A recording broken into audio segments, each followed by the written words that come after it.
Whether you're new to pool and practicing the basics, or a more experienced player performing drills to improve your shot making and positional play, the Drill Partner is perfect for you. Well, Mike, this ought to be a good one, buddy. How are you? I'm good. I'm good. It's good to have you. Thanks everyone for joining in. Never mind this shadow. I'm trying to get this lighting in this room Yeah, the figured out. shadows it looks like you got a little like horn on the top of your head. It's very. I do, right? Yeah. It's very. It's very ominous. You know what? Let me try turning on this light over here, Mike, because it does look. I got some like cone head thing going on. Nope, that doesn't help matters any. Not a lot, but that's all right. It's an It's all right. improvement. It's Sit gonna be closer good. to the Well, I camera. got this. I got the lights right here. So maybe if I change this, see, but then I'm dark as hell. Too dark. So, Yeah. yeah, way too No, dark. just sit a little closer. Yeah. All right, Mike. So we're gonna have on a member of the EPBF, and Right. this should be some good conversations. We started off a couple weeks ago having Shane Tyree on. It's kind of been like an ongoing, just open conversation with some of these governing bodies of pool. So this is just going to be another step. We're hoping to have on Aisha, the WPA president, at some point in the next week or so, somewhere around there, hopefully. So we'll see There's how that always been a goes. lot of confusion about the various organizations, governing pool, whether it's the World Organization, whether it's European organization, whether it's Asian, whatever. And there's always a lot of questions, from us as Americans, obviously, because we Right. don't have that kind of structure in the US that they have there. It would be different if we all had state federations that feed into a national federation in the US.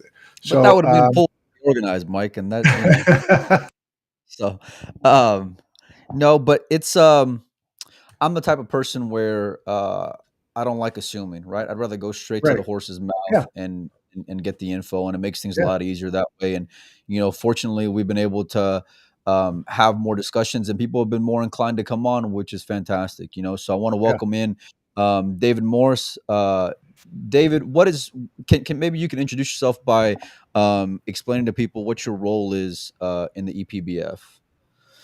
Hi, Mike. Mike. Hi, everybody. My role in the EPBF, I'm a board member of the EPBF. I joined, I think, in 1995. So I've seen quite a bit of development over the years. But I'm also the president of the commercial arm of the EPBF, which makes all of their events and things. So that's, about me, really. The commercial end is the IBPF, correct? Yes. And that stands for? International Billiard Promotions Foundation. Okay.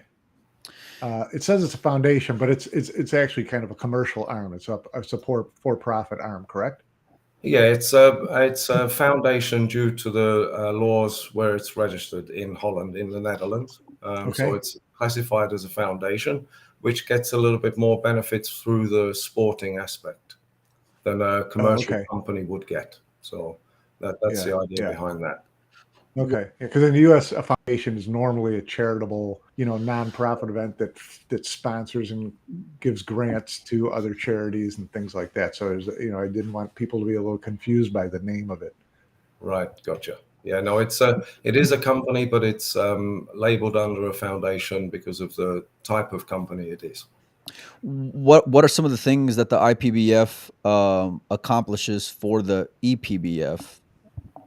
The IPBF is responsible for making all of the tournaments and helping with different kinds of projects that they take on, different things that happen within the EPBF, those sort of things. So really taking the financial risk away from the sports federation. That's the main purpose of it. So it making tournaments allows you a little more freedom to do things commercially that the federation would have to be a little more concerned about. To a point, Mike. I mean, we still work with the federations in every sense. We still speak with the federations before we go into the country. If a private promoter contacts us, of course, we speak with the federation. They might have private knowledge or whatever about the person, the third party, who's talking to us. So it's always good to work with the federations. Try and get the information first. Is there any? Some people might think, well, let's see, if you operate, if you're the president of this commercial arm and you're also on the board of the federation, is there any kind of conflict of interest concern, or have Right. people asked you about that before? Actually, I mean, you can look at it in another way. At least the company is associated directly with the EPBF, so its interest is totally concerned with the EPBF. If it was a private company, you would do things differently. So, Right. for example, if we make money on a certain event, it doesn't mean that that's the clear money. We lose money on other projects and other events that we not necessarily are associated with, say, the Eurotour, for example. So it's the money that we make here, you spend it there. So it's not really a Euro Tour project. It's not a European Championship project. It's Right. EPBF events, and it was really set up to standardize all of the events that are organized. In the past, you'd go to pool rooms, you'd have different types of tables, different venues, different this. So that's the idea. Set it up because of the standardization. Does revenue go from the IBPF to the federation? Goes back to the federation, yes, to the EPBF. Okay. And you can stop me anytime I'm getting too personal or too much into your own business, but you're this is a full-time gig for you. Are you paid through the IPBF or through the EPBF?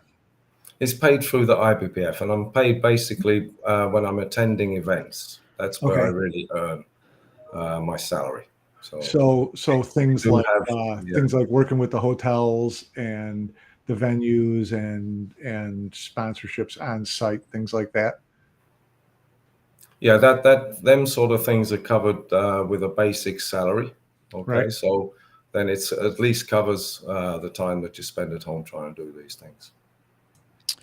Over the last, let's say, 30 years that you've been doing this, David, where have you seen the sport go, and what's your opinion on where things stand in regards to the EPBF, WPA, and the current situation regarding Matchroom as well?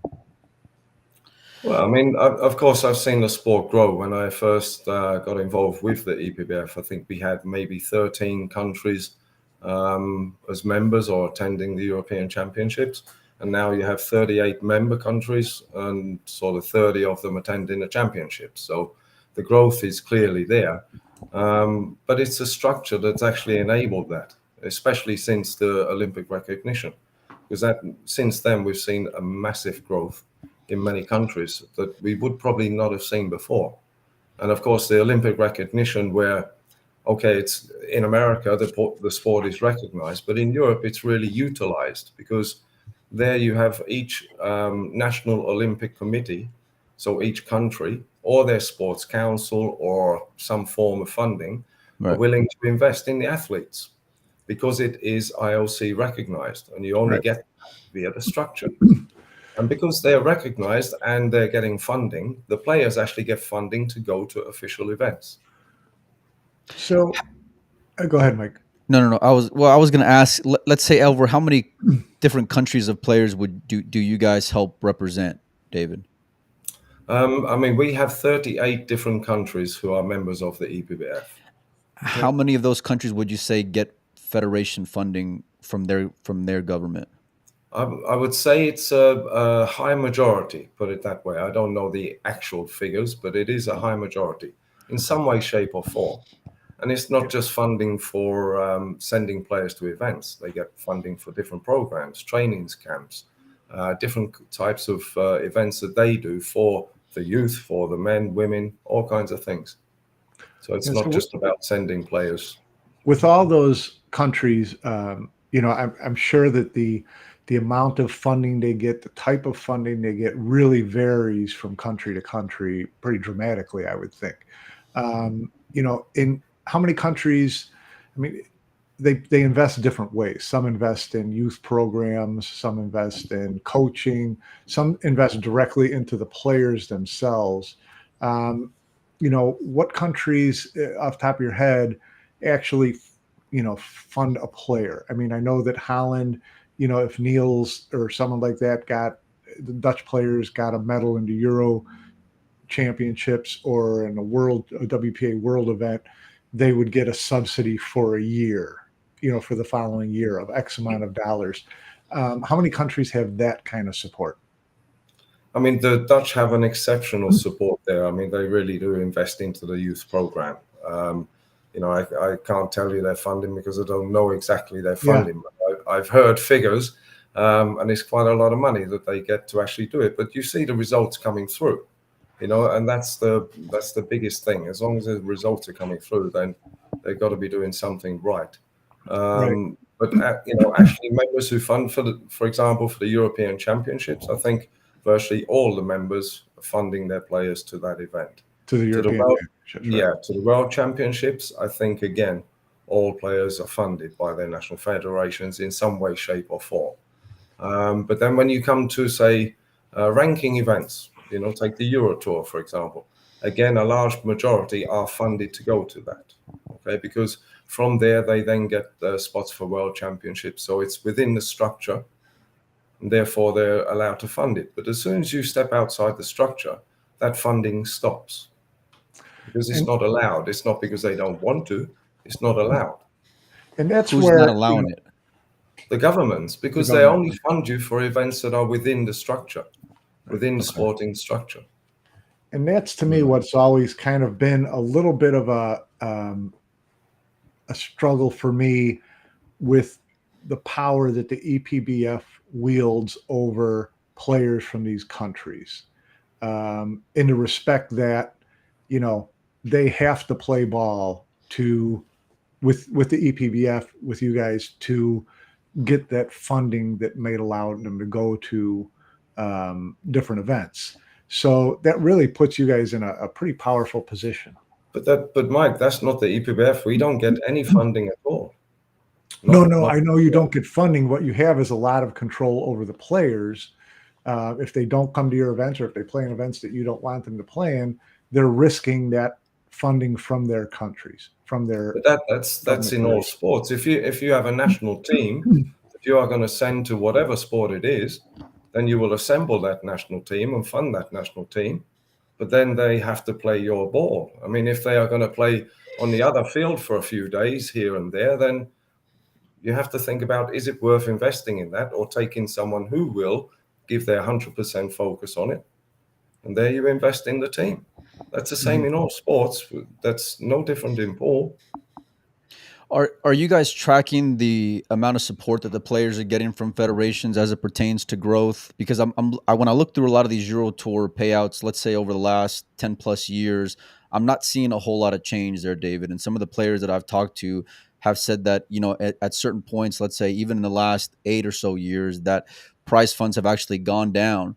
So how is it that you guys go and track your growth and really, put your successes under a microscope internally? I mean, of course, when you look at the Euro Tour is run basically for the European players. It's never really been a tournament to a wow factor to attract the Americans or anything. I mean, that's never been its real goal. They've always been welcome, of course, and we've had quite a few. But it's never been the real target for that. It's been the target to give a decent prize money payout for the Europeans and playing on a decent playing level. And I mean, if you look at the results from this and the program that comes through from the structure, the EPBF or the European players have really dominated the scene for quite some time, to a point. You can only argue that the Asians may be a fraction in front, but then that puts the Americans in third place. And this sport comes from America. The two that are in front of you in that term are the two that are using the structure. Oh, yeah, trust me, we got a lot ready for the American side of things too. They're I mean, I spoke with Shane and Rob several years ago when we started the Atlantic Challenge Cup. And I said that Europe have 20 plus years on you, and there you see the results in that. And after 4, they wanted to stop, concentrate, try and build up the youth program in America, which is needed, but you also need a sports federation. And Mike, you said it earlier about the states. You need state-run federations. Then you possibly get state funding. You certainly possibly get state sponsorship, but also you have the college scenario as well. You have the ACAA, the ACAA or something. they sort of generally run the funding within all the colleges. I mean, they generate about 18, 19 billion in sponsorship and TV deals to cover the sport. Going through the school system in the U.S. is a completely different, and that's a big deal. I mean, there's several ways to do things like that. The BCA in the past had looked into becoming USOC compliant so that it could, because of their IOC affiliation, become a member of the USOC, which then helps develop sponsorship and funding and training and things like that. But it would have required a huge restructuring of the BCA itself to include athletes, and that was a whole different ball of wax. So it's a little more problematic in the U.S. because it's so big and has so many states, and then you get into the university system with the NCAA, and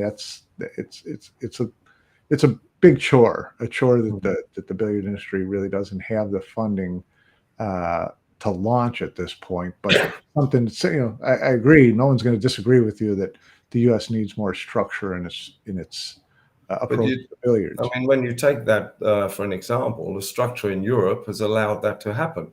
They are now working with the education system within Europe, started with 5 countries, of actually having billiards used in math lessons.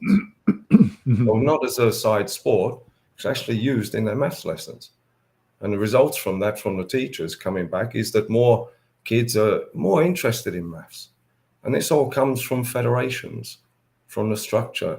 All of this structure allows it to happen. It's not just about making a few tournaments. There's a lot more that goes into running a sport than just, putting on a few tournaments here and there. Right. Go ahead, Mike. Well, no, I was going to say, Mike had brought up before about Euro Tour prize money. And I think it's actually has gone up per Euro Tour event in the last couple of years, hasn't it? Because for many years, one of my gripes against the Euro Tour was that essentially, the tour had, I always had a gun to the heads of the players saying, if you want to go to the World Championship, if you want any chance of doing all this, you have to play in these Euro Tour events. And first prize was about $4,000 and a bouquet of roses. So it was always, I always thought, there should be more there for the players. Has the prize money gone up at Euro Tour events in the last couple of years, and where did that extra money come from? I mean, the prize money went up when we put up the entry fee as well. So we put also a lot of it's entry fee directed. Basically put into that. So we put it up quite a bit anyway during that time, and it stayed like that for the last couple of years. So and prior to that, it was still, I think, 40,000 per event. But you got to remember, there is 6 of those events, so it's not just a one-off event. No, it's not. But I mean, if you look at it in terms of, everybody talks about players in America not being able to make enough money to make a living playing pool.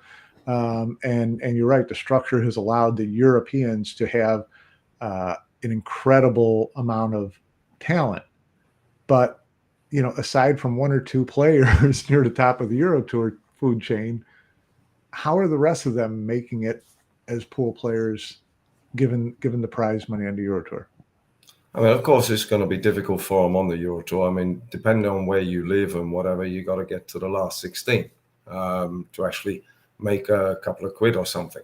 But you could argue the same on all the other events. I mean, the Matchroom events at the moment, same problem. And the players say the same thing. I mean, if you look at the statistics there of Victor Zielinski, I think, what did I see there? He had around 21 events, and I think he earned 65,000, something like that. I was looking here.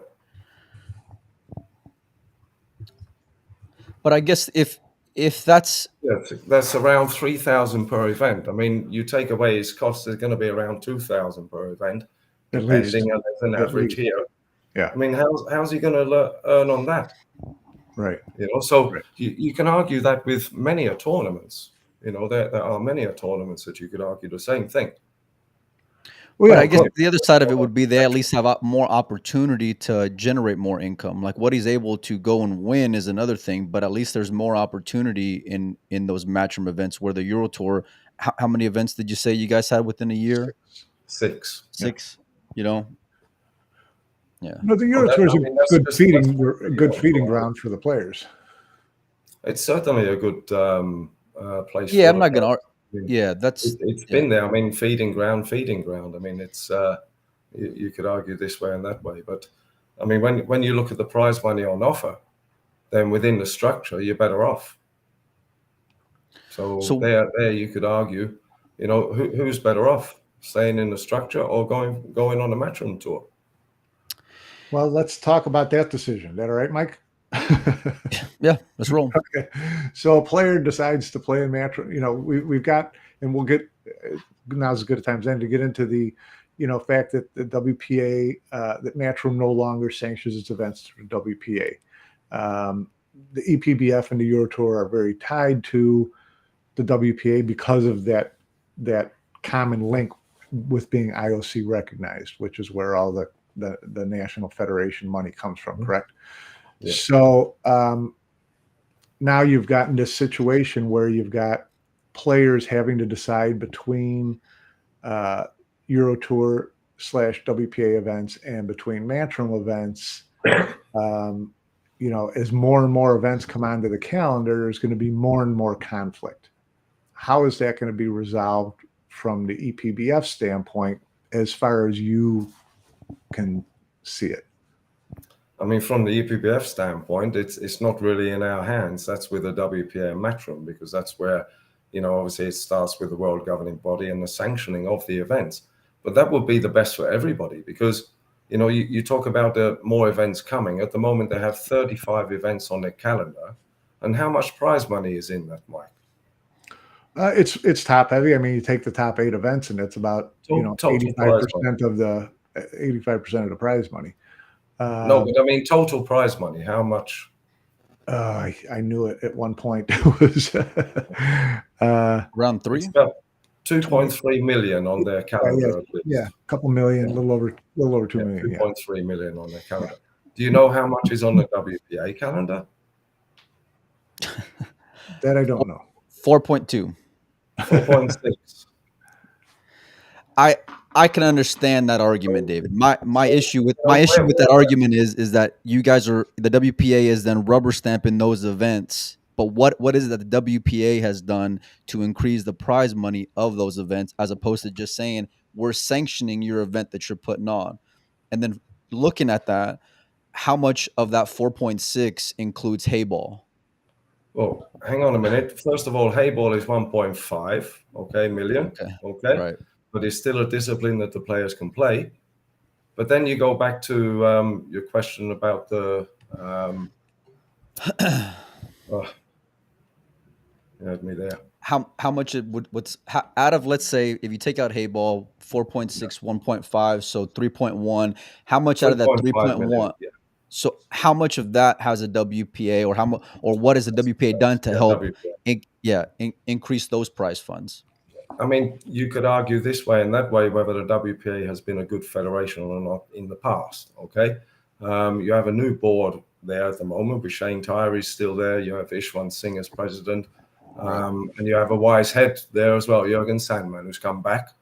So I think there you could argue: do they need to do their own tournaments? Yes or no? Is it enough for them to rubber stamp other tournaments? Matchroom are rubber stamping tournaments too. You have in there the Bosnia thing and this, that, and the other. That's not a matchroom event. They're just rubber stamping it. So they're doing the same thing. There's no difference. But I would guess that they're not taking out, let's say, 2 to 5% neither. And furthermore, they're getting people to buy in to what they're trying to grow versus saying, in order to be sanctioned, you have to have our stamp on there. It's a little different, David. But one of the problems where you look at the structure and the federations that are involved, the WPA and the same with the EPBF are in a position, and the WCBS, I have to add, are in a position where we have no one to apply to for funding. Our members do, and our members receive it because of the connection. So Right. therefore, we need their help to actually survive. So the WPA needs our help, the continental members, to survive. Now, yes, you could argue, should they make their own tournaments or not? That's down to each board, you know. I guess that wouldn't even be my issue. My biggest gripe would be, what have they done to add value to it? Because even from just something as simple as a marketing standpoint, it subpar wouldn't even be the word I would use to describe what the WCBS and WPA have done to grow the sport, David. I mean, of course, everyone is entitled to their opinion. There's a lot of things that go on behind the scenes that people don't realize. But without that, then there would not be a lot of these stars that you see on the stage today. You know, you can argue, do they do the right thing or not? Give me an example of a stage, David. The stage where you see Joshua Filler and those performing today. Without the structure, sorry? Where though? Give me an example of a stage. The European Championships, the World Championships, open events, everywhere. Okay. Not? Or no, well, I mean the World Championships is now WPA and a Matchroom sanctioned event. The European Championships doesn't get any kind of light outside of Europe, you know, as far as helping getting these guys more exposure or building up their brands or helping. And even if you're going to use the European Championships as an example, okay, well then where has it been in the past, and where has it been in the past versus where it is now, and so we can see some type of growth where you guys have added value to it, as opposed to saying, hey, listen, we put a live stream on there, we're rubber stamping it, we're taking our cut, and then it's good luck, boys. The EPBF is run, obviously. I mean, the EPBF is run a lot differently to a private company, of course. It's a sports federation. That's a big difference. Right. If we only channeled all our attention into one thing, of course, you have a different product at the end. But then when you have to split your resources to many different platforms and different projects, then, of course, some things will have to be, in other people's eyes, mediocre, you know? So, and that is where the sport is with us. We are obviously, as a sports federation, trying to get more exposure as we do with the live stream and everything. It's not easy. No. So then as those live streams come in and the revenue channels increase for you guys, how does that translate into bigger prize fund and growth for the players to see those, like those types of benefits? Listen, there'd be nothing more than I'd love to see these players earn a living, okay? And, you know, it frustrates me to see that they're going to be denied another $4 million when a solution can be found. That's $7 million on the table for this year that those players could participate in with cooperation. Which they still have the opportunity to. So, but they're not able to. They got to choose. They got to choose that event or this. Take the events, they're on top of each other. If they're on top of each other, right. If they are. There's quite a few already, and there's more coming. So let's not beat around the bush there. But they're going to have to choose. All right. And that's not a problem. You know, maybe it's time the players actually put a union together. Because if they did have a union, if they had a union and their rep, okay, he would be hanging himself today. David. Because if they are choosing 2.3 over 4.6, then wow. No, it's but they do need one, I think, Mike. Don't you agree? Well, I mean, we've both been around long enough to know that a players' union is, you know, probably the biggest train wreck that can happen in pool. But they need to do it sensibly. Get a lawyer just to be the thing. Have no player. Well, if there was a good player, if they had a good player union, what they would do is say, listen, all these, you know, Matchroom, WPA, Predator, you know, we've all got to be on the same page so that we can play for $7 million. But when the sport was dormant for so many years, and then you have two big promoters come on board, and their main goal of the WPA should have been to at least keep the peace and keep an open calendar between them. And then as soon as things start growing, then all of a sudden this rift comes in. It's really pretty convenient that the WPA has allowed this to happen, and then you guys want to stand on your pedestal and say, well, listen, we're putting up 4.5 over here, like we're growing things, but it's a lot of fluff, David. For The me, thing is, no one's saying that Matchroom don't do a good job. They do a great show. They do a great show. Like Emily said, it's a TV show, and that's what it's there for. That's the purpose of it, and it's great. It's fine, But there's a difference between doing a show and a sport. The WPA are there for the actual sport and the structure. But I mean, calling it amateur when they're 4.5 million compared to 2.3 is a bit. What is defined by a pro? Is it only if the flashing lights are on and a couple of clowns run around the arena, or what? Well, I mean, again, it's. Well, okay, then let me ask you this: would you define the pro as? Oh, go ahead, Mike. Sorry. No, go ahead. No, go ahead, Mike. Matchroom's decision to launch into this tour, in my opinion, was a direct result of not feeling like they're getting the buy-in and the help of the WPA to make that sanctioning relationship worthwhile, right? So I don't think that, all along Barry Hearn, I doubt, had any intention of running a professional pool tour. He's an event promoter, just like you said. He's a television promoter and event promoter, and but they felt the need to do this because they didn't feel like the WPA was really helping grow the game, and it created more hurdles than help. And I don't know that I argue with him a lot on that. Thing there, Mike. I mean, what obviously what you hear, what I hear, they are a little bit different, and so you have to read a little bit between the lines, I guess. Oh, I do.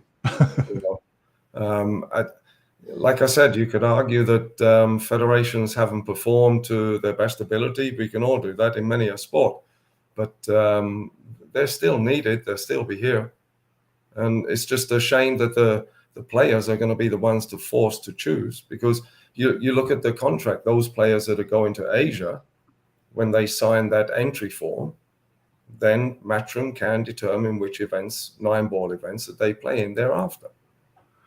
Well, but Matchroom's also said that they have no intention on they have no intention on telling someone where they can't play, and you've said the same on behalf of the EPBF. But Mike found a piece of literature that said yes, you can tell the EPBF players what they can and can't play in. So everybody's got that gun if they want to use it. No one's trying to use it at this point, and I just want to make sure that as we go forward with overlapping events, what is the EPBF's stance going to be with its players in terms of playing in the UK Open instead of a Euro Tour event at the same time? Well, I think that's also going to be the player that determines that, Mike, because if he goes to a non-sanctioned event, then he won't get any funding. So he's got to fund himself, and then he's got to perform to the top level to get in the top 8, actually, to earn any money, or he gets funding to go to the sanctioned events, meaning the Euro Tour, the World Championship. Yeah, but if I got a chance to make money in a top 8 out of 35 events, or a top 16 and break even in 6 events, I'm going to want to take as many swings as possible, David. I mean, that would only make sense for me. When you talk about 35 events, not all 35 events pay as much as a Euro Tour does. Sure. But when you take off all the events that are on there, then the Euro Tour is pretty high up as well, Mike. So, it's not so... it's not the breakdown on a Euro Tour compared to the costs and everything. Like I said, it was generally designed for the Europeans, not to attract the world. Right. It would be nice, and that's, of course, that is a goal as well one day. Participation at any non-sanctioned event is prohibited, and participation at a non-sanctioned event or events that collide with the Euro Tour events can have consequences like refusal for the rest of the tour events during the upcoming years. Why have language like that, whether it's in a player agreement or whatever it is, if you're not threatening them to exercise it at some point? You can say you're not going to, but then why have language like that in there, David? That's been in there to protect the integrity of the structure, because we've been around, like Mike said, we've been around a while. We've seen a lot of people come and go. with all these great ideas and everything like that. But we've never stopped the players. So we can have that in there, but we've never stopped in all the times that we've had all these funny guys throwing their dollars around. You know who I'm talking about, a few people, Mike. I think we've both met them. But no, we've never stopped the players. You know, it's not in our interest to stop the players either. You know, Europe is an exception. I mean, we have such a good structure there that it's like a conveyor belt coming through. So we're still going to have people going to the Euro Tour. We're still going to have people at the Euro Tour, European Championships. The structure will survive. It's just that I really feel sorry for the players today that they're having to choose. You know, I don't know that, Mike. I don't know that. They need to be in so many events on the Matchroom calendar to get in the top ranking to get into the major events.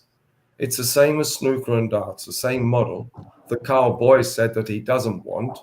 Says snooker is a closed shop, which it is. But Emily is looking at that sort of model, snooker and darts. It doesn't, I mean, the players can't earn a living that way. They have to travel to 30-odd events. Well, you know, the other way to look at it is that if there's, you know, if people have to make a choice and players get split, you know, all these events are going to have full fields, right? Yeah. So someone's going to be making the $60,000 top prize in China, and someone's going to be making the $60,000 top prize at the U.S. Open. And if it's different players, you know, is that the worst thing? 75,000 a Predator for first prize at the World the World 8-ball. Yeah, you know, so it's a nice chunk of change there. Yeah, it is. You know, and all of this, the players are going to have to think about. It's not only this year; it's the coming year. And like I said, if they got together somehow, I mean, it's 7 million this sport already has on the calendar already. Yeah, and meanwhile, you're saying you feel sorry for the players because they won't be able to attend it all. There is solutions. Even if it was one tour, they wouldn't be able to attend them all. I mean, you can't go to China and play hayball this week and then fly to the U.S. and play in Atlantic City the next week and go to Fulda the week after that. No, you're going to have different levels of competition. That's going to be clear. You know, that's clear. You're going to have to choose. But you know, when you know, it's based only on prize money, then that can be a little bit. You know, if you can earn sort of 6,000 for playing in a small tournament somewhere out back, you know. For these WPA sanctioned events, you have to have rankings with the WPA in order to get a spot on there. So you're almost backing them into playing in your events for the sake of funneling them into, let's say, these Predator events, as an example, that are WPA, like these Predator World Championships. It's no different to any other sport. You have rankings to qualify for everything. Football, same thing. You have rankings to qualify for everything. It's no different to any other sport. Yeah, we've always argued, I mean, in truth, Mike, we've always argued in pool that it's ridiculous that you know, Joe, the grocery clerk, can just go plop his $500 down and play Federer in the first round of the U.S. Open. So, and if you want a professional sport, you want to make it a qualification process. That part of the whole argument, I understand. I don't have any problem with that. One of the things here also is when you have, say, an invited player. You know, someone invites a player. You, Mike, for example, you invite a player. It doesn't matter what country he comes from, but we'll choose someone in Europe, a country from Europe, plays in your tournament, is testing positive for drugs or whatever, has nothing to do with a federation from that country, but that country will get slaughtered because it was a person from their country. Do you know what I mean? In your tournament. No, explain it. You lost me there. It's hard to mention without mentioning a country, so I'm going to choose the UK. Okay? That's my lot, so I don't care. Yeah. You know, but if say a UK player was tested positive at one of your events for a doping substance, right, and you were the one that invited him, without my knowledge, without me wanting him there, I still get all the crap, if I may say that, because of the consequences of your invite. Okay, so you're talking That's about what- drug testing at a matchroom event. anything, any bad publicity. What if he beats you up? Yeah. Because you disqualified him. Any bad publicity comes back to the actual federation. So that's where, nominating and who goes to these events is very important to everybody within the structure, because the consequences can be quite severe. Yeah. I want to go back to what you said about players forming a union, because they're having to make choices here. And instead of having, 300 plus players have to sit in a room and organize a union and whatever, wouldn't it be easier for the WPA and Predator and Matchroom to sit in one room and sort it out?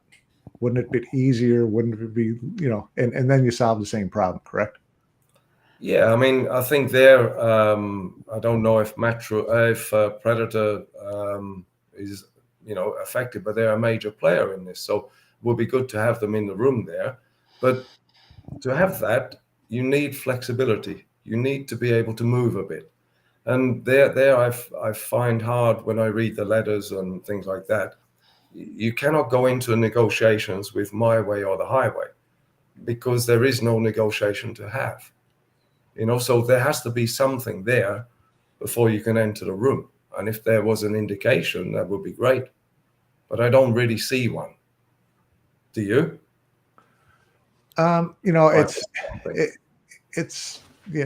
It's up to the three parties. To me, it is three parties. To me, Predator's got a big enough stake that they need to be in here. Hayball, I don't include in the equation, because it's such a different game that most of these players who are playing in these events, that's not even really an option for them.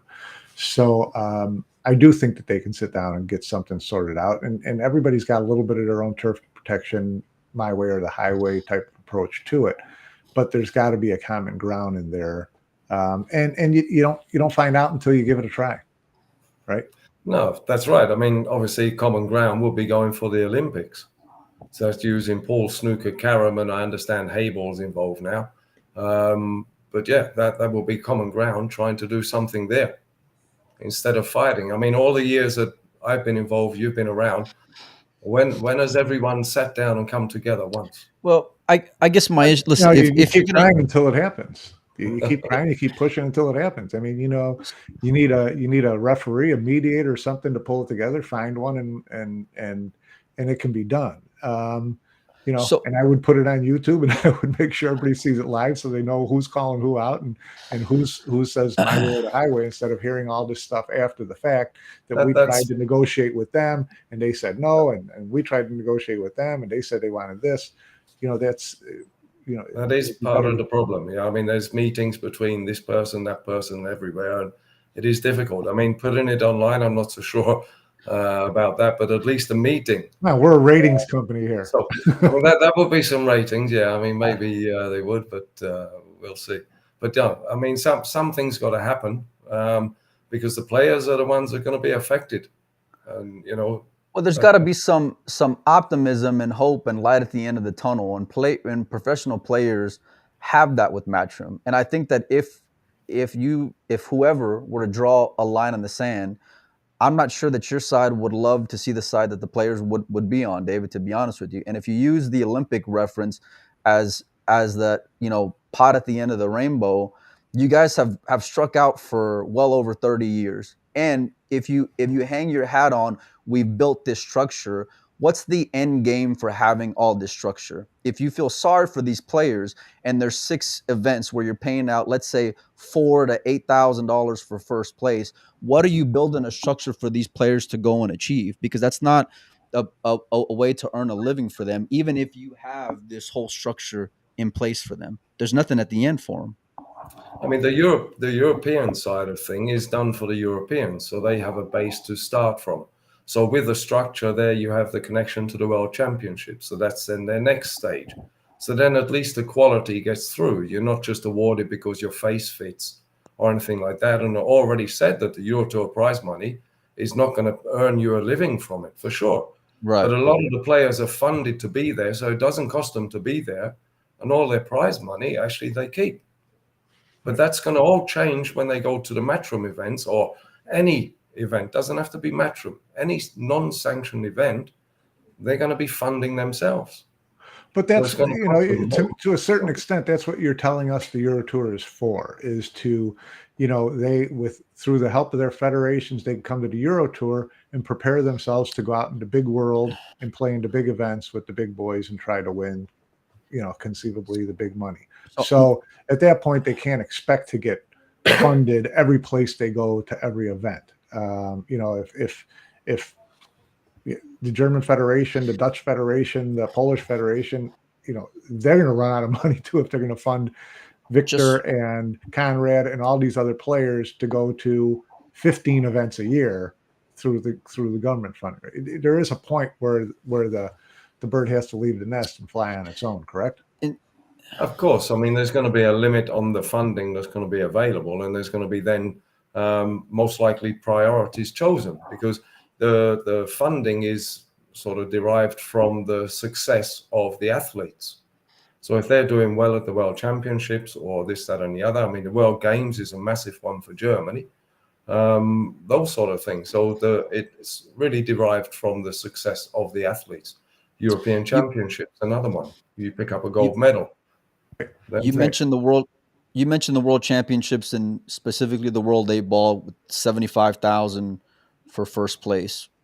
Previous year it was first place 60,000, now it's 75. Second place went from 40,000 down to 35. Third place went from 20,000 down to 17.5. Last 8 went from 10,000 down to 87.50.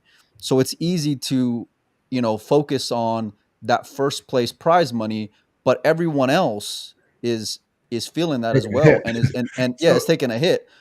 So the prize fund didn't go up; money just got reallocated. I mean, that side of things has got nothing to do with me arranging prize money for any event. I mean, I'm just pointing out that for the winner you get 75. I mean, that's what we were talking about. We weren't talking about the breakdown. We already mentioned the breakdown within pool, and within most events. And that's sure. And of course, the Euro Tour, we'd love to take it and make it bigger. That's not the point. Sorry? But so what's stopping you, David? Because we also fund other events. That's what I'm saying. You need more investment. If you only do the Euro Tour, you could do a lot more with it. That's for sure. Right. But we actually do other things for the women. That's a loss. Making events for the women, it's a loss. But we do it. They still win prize money. Right. Throwing them all in with the men, throwing them in with the Sharks, I don't really believe that's the right idea. We have to create something for the women. There is a future for women's sport, separate from the men. I mean, how many of them have really got a chance to win any prize money in the men's? Seriously. And we're not being disrespectful. You might get the odd one. I'm not gonna argue that with you. So create a women's one. It's the same. Snooker, the same problem. World Championships, men, I think 500,000 prize money, or the winner in the women's snooker gets 6,000. Women are not so well sort of thought of in that direction, but I think the women need their own separate tour, and they have a World Championships at least in 8 ball and 10 ball that is separate. They have a chance to earn money. Right. Let's talk Russian athletes for a minute, David. What's the EPBF stance on Russian athletes currently? I mean, currently at the General Assembly we had recently, I think in June, our members voted against accepting the Russian athletes back into the fold for the time being. So it's only a temporary relief of duties, basically, because when they pay a membership to us, then they have to fulfill duties. A lot of the time they can't fulfill the duties. And also a lot of the time we don't know if they can fill the duties until they're there. And what I mean by that is they can actually turn up to an event and then we can get a call or an email saying that these people are not allowed to play. And that's not fair to them or to anyone. You cannot plan nothing. So for the time being, it's for their benefit as well that we actually leave them out until this situation is solved. But they're still members of the EPBF, but they just can't participate at events. We don't know which one for whatever country, and it can be when they're there at the event. We get a call and say, and it's all diplomatic. You say there's no diplomatic or politics in sport. Sorry, there is. Yeah. You know? So it depends on a lot of it depends on which countries you would be playing an event in, correct? Yeah. And that's Yeah, because I mean, it's that as well. But if you take traveling, there's no flights going to Moscow or anywhere in Russia from Europe. You have to fly maybe Turkey, then Right. Turkey back in and things like that. It's not like they can hop on a plane. A lot of countries don't even issue visas.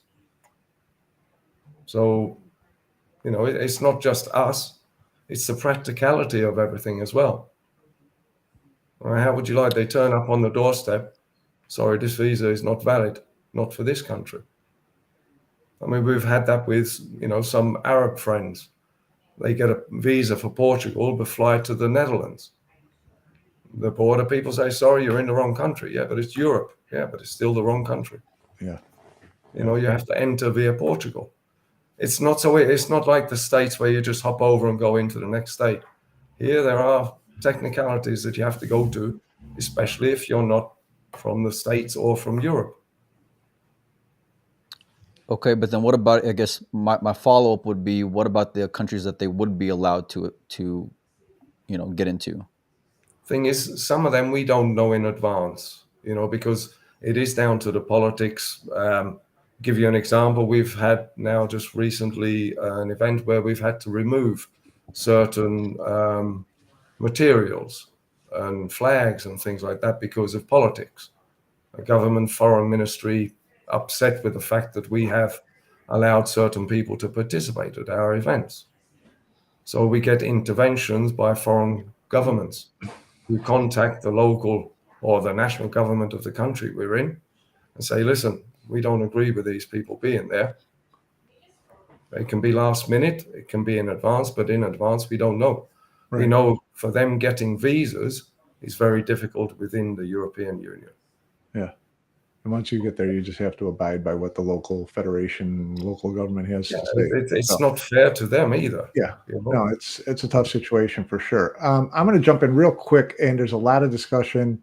I see Oscar, a lot of discussion about, you know, Matchroom and sanctioning and WPA and whatever. And I don't want to, you know, I think we've hammered poor David enough as it is.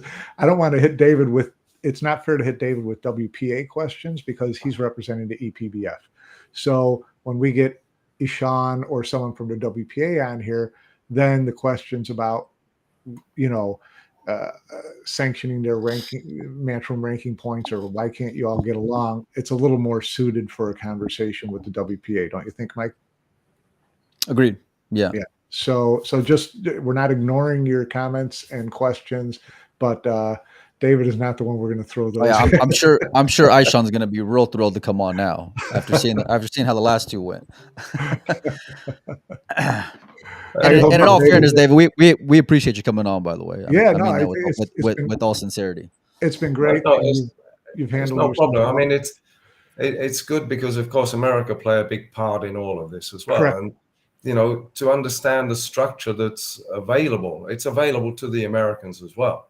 You just have to try and work out, is it via college, is it via state or whatever, but it's there.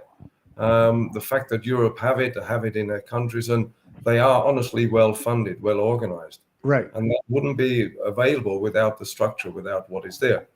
You can argue like everything, I said before, done a good job, bad job, but you know. Yeah. There's nothing there for them to graduate to is the issue. I don't know. I mean, you have the World Championships, and if I mean, I don't, like we said, I don't know the discrepancies between Matchroom and the WPA. Right. Okay, so I cannot comment there, but it cannot be that far apart that they would deny their players the right to earn as much as possible. Okay. But at this point, everybody's saying no one's denying the players the opportunity to do anything. Yeah, we're seeing that now with guys going to China. Matchroom saying that, whatever. So players can go play in whatever they want. It's just the fact that some of these, you know, events are overlapping, and the fact that, you know, you don't have a rule structure in place for all of the events from all the promoters, right? China is, you know, there's a lot of people not going to China because they're playing WPA 1 on the spot, and nobody wants to play that at that level that far away. So there's a lot of those issues that could be brought together and unified with everyone getting together as well, right? Should be. I mean, there should be a table making a clear guideline of what events has priority, and world championships, obviously world games, world championships. Then you go to certain events, and then you'll have, Right. down here, continental championships. You need them too, you Right. know. So there will be them. And of course, you'll have event clashes. There's 52 weeks in a year. You got to take away at least 3, Yeah.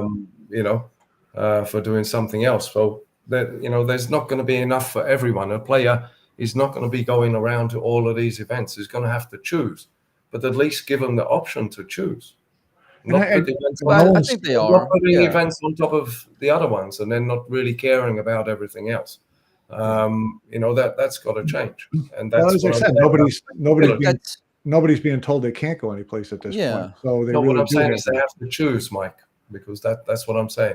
It would be nice if they could go to all of them and then choose which ones they're going to go to. But now they're having to choose between, 104,000 or 300,000.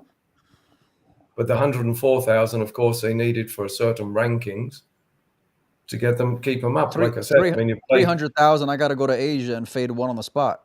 That I'm not sure. I don't know. That's what they're doing there, and that is definitely why some players are not going over. They're not going to fly that far. And when you have these big events in different parts of the world, like I said before, I think that there's opportunity for more players to be in the mix. So a lot of top players aren't going to go to China. That doesn't mean that it's a WPA matchroom thing. That means it's not worth my expense to go all the way to China from the US to play one on the spot 9 ball, whereas everyone in Asia can play in that event. So now the money's been spread over more people. I don't think that that's a terrible thing. So I think in some cases, a lot of these overlapping events become a continental issue, right? So I don't think that's like that's the killer right now. I don't think that that's the players making a living.